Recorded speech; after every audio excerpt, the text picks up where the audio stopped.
আসসালামু আলাইকুম, আমি তনু। আজকে আমি যে টপিকটা নিয়ে আসছি সেটা হচ্ছে কম্পন স্বাতন্ত্র্য মাত্রা নির্ণয়। এর আগে আমি স্বাতন্ত্র্য মাত্রার পুরো বেসিক সুন্দরভাবে ক্লিয়ার করছি। এখানে কিছু উদাহরণ দেওয়ার দরকার ছিল অঙ্কগুলো সমাধান করার জন্য, তাই আমি আমার দায়বদ্ধতা থেকে আপনাদের এই উদাহরণগুলো একটু দিয়ে দিছি, যাতে আপনারা কি করতে পারেন, এই কম্পন স্বাতন্ত্র্য মাত্রা নিয়ে যত সমস্যার অঙ্ক রয়েছে সবগুলো নিজেরা সলভ করতে পারেন।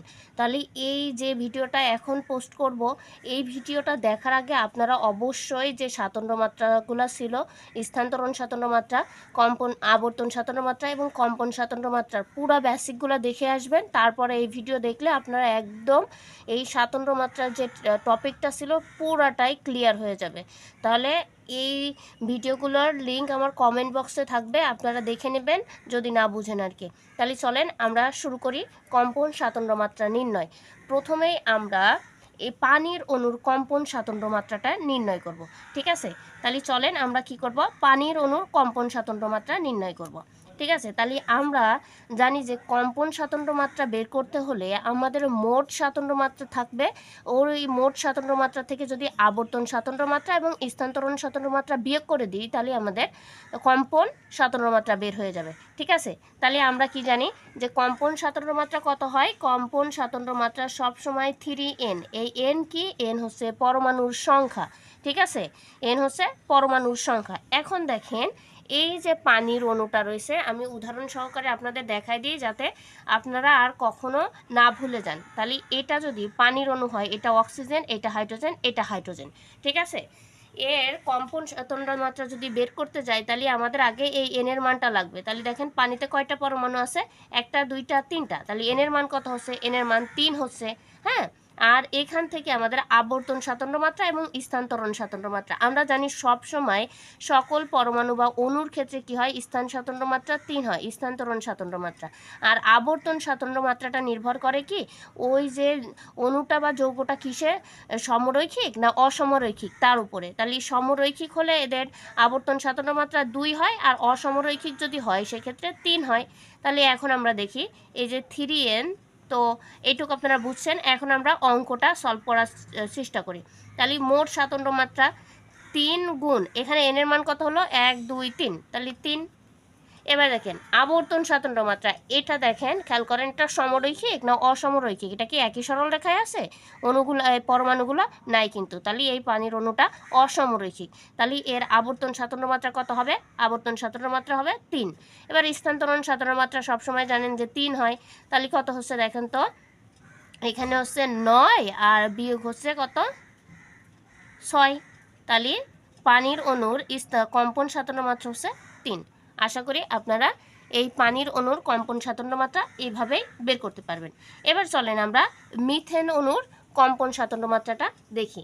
তাহলে দেখেন এটা যদি প্র্যাকটিক্যালি একটা মিথেন অণু হয়, তাহলে এইটা কার্বন আর এর চারপাশে কি রয়েছে? হাইড্রোজেন রয়েছে। তাহলে পরমাণুর সংখ্যাটা আগে আপনারা হিসাব করেন, কয়টা পরমাণু রয়েছে এখানে?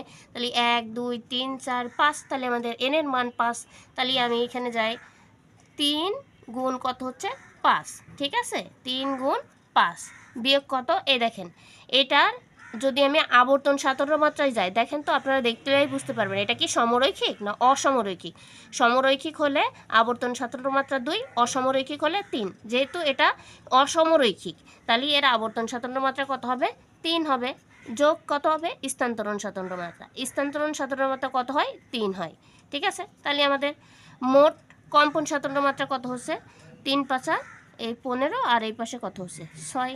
তাহলে মিথেন অণুর কম্পন স্বাতন্ত্র্য মাত্রা হচ্ছে 9।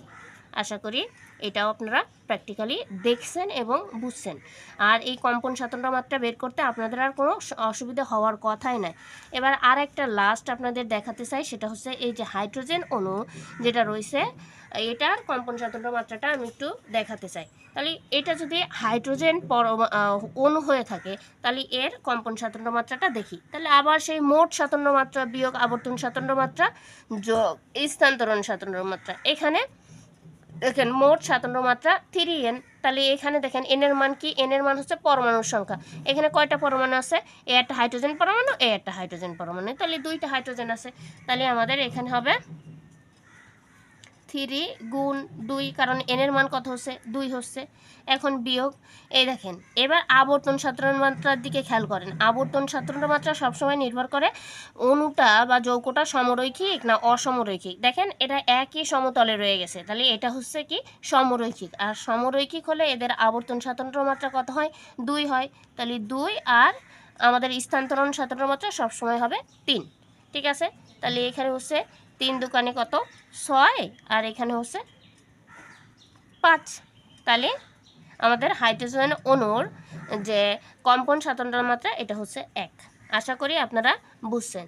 তাহলে ভিডিওটা যদি আপনাদের উপকারে আসে এবং আপনারা যদি বুঝে থাকেন তাহলে অবশ্যই ভিডিওটাতে লাইক দেবেন, শেয়ার করবেন। আর যদি বুঝে থাকেন তাহলে কমেন্ট করে জানাবেন যে আমি বুঝাইতে পারছি আপনাদের। আর ভিডিওর মাঝে যদি কোনো ভুল ত্রুটি কথাবার্তা বলে থাকি সেগুলো ছোটো বোন হিসাবে ক্ষমা সুন্দর দৃষ্টিতে দেখবেন। যদি ফেসবুক পেজ থেকে দেখেন তাহলে অবশ্যই ফেসবুক পেজটা ফলো করবেন এমন ভিডিও দেখার জন্য। আর যদি ইউটিউব চ্যানেল থেকে দেখে থাকেন তাহলে অবশ্যই চ্যানেলটা সাবস্ক্রাইব করবেন। আজকের ভিডিও এই পর্যন্ত। আসসালামু আলাইকুম।